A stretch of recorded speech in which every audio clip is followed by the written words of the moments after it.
남편이 집을 비운 사이 유부녀가 몰래 불륜 관계인 남성을 집에 데려와 바람을 피웠다면 이 남성은 주거침입 혐의로 처벌받을 수 있을까요?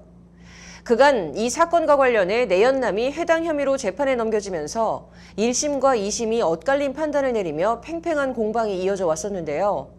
오늘 대법원 전원합의체는 이 사건에 대한 상고심 선고를 내리고 주거침입이 아니라는 판단을 내렸습니다. 대법원이 어떤 이유로 이런 판결을 내렸는지 구체적으로 짚어봤습니다. 김혜인 기자입니다. 지난 2019년 유부녀 A씨는 친목 모임을 통해 남성 B씨를 알게 됐고 불륜 관계를 맺기 시작했습니다.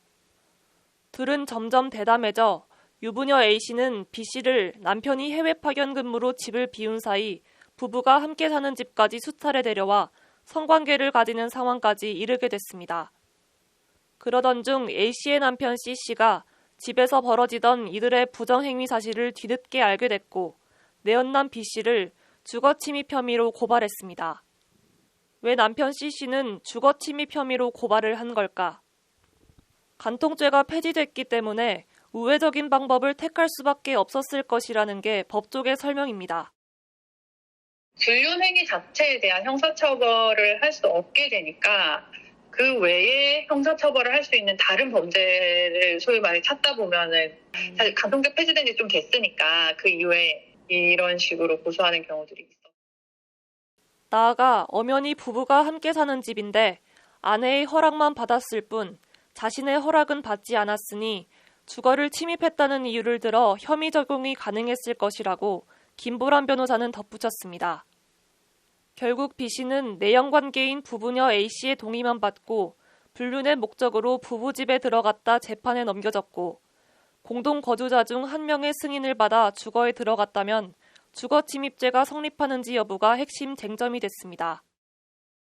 공동 주거자가 있는 경우에 그 한 명만의 동의가 있고 다른 사람의 동의가 없는 경우에 주거 침입이 성립하는지 여부에 대해서 이제 문제가 되었었는데 먼저 1심은 B씨의 혐의를 인정하고 징역 6개월에 집행유예 2년을 선고했습니다. 그러나 2심에서 결과가 뒤집혀 B씨에게 무죄가 선고됐습니다.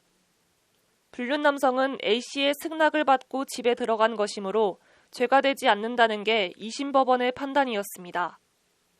2심 재판부는 남성이 간통을 목적으로 A씨의 집에 들어간 사실은 인정된다면서도 부재 중인 다른 공동 주거권자의 추정적 의사 유무가 사실상의 주거평온을 보호법익으로 하는 주거침입죄 성립에 영향을 미친다고 할 수 없다고 판시했습니다. 즉 거주자의 의사에 반해 누군가가 주거에 들어왔다면 그 평온은 깨진 게 맞지만 거주자 둘 중 한 명이 들어오는 것을 허락했다면 주거의 평온이 깨졌다고 보기 어렵다고 판단한 겁니다. 결국 원심의 엇갈린 판단과 함께 치열한 법적 공방이 이어지자 지난 6월 대법원은 해당 사건을 공개 변론에 붙였습니다. 여기서 검찰은 헌법상 주거의 자유가 공동거주자 모두에게 보장돼야 한다. 출입을 승낙할 자유보다 각자의 주거 평온이 우선시돼야 하는 만큼 주거 침입죄가 성립돼야 한다고 지적하며 B씨의 유죄를 강조했습니다.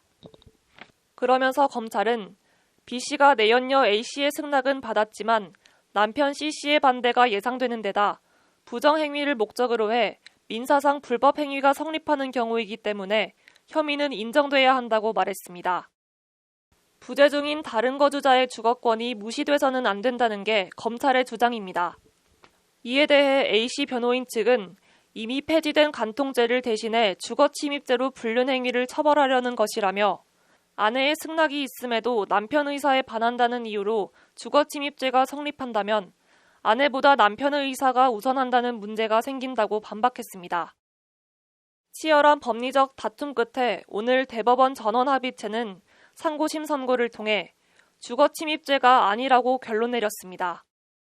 대법원은 공동거주자 중 주거 내에 현재하는 거주자의 승낙을 받아 통상적인 출입 방법에 따라 공동주거에 들어간 경우 그것이 부재 중인 다른 거주자의 추정적 의사에 반하더라도 주거침입죄가 성립하지 않는다고 밝혔습니다. 그러면서 거주자의 의사에 반한다는 주관적 사정만으로 바로 침입에 해당한다고 볼 수는 없다고 덧붙였습니다. 김보람 변호사는 이번 판결에 대해 가족 내부의 문제에 국가가 개입하지 않는 것이라고 설명했습니다. 아직 공동주거권자 사이의 어떤 의견 대립은 가족 내부의 문제로도 볼 수 있기 때문에 어떤 측면에서는 국가가 개입해서 처벌까지 하는 부분이 좀 축소됐다라고도 볼 수 있을 것 같습니다. 법률방송 김혜인입니다.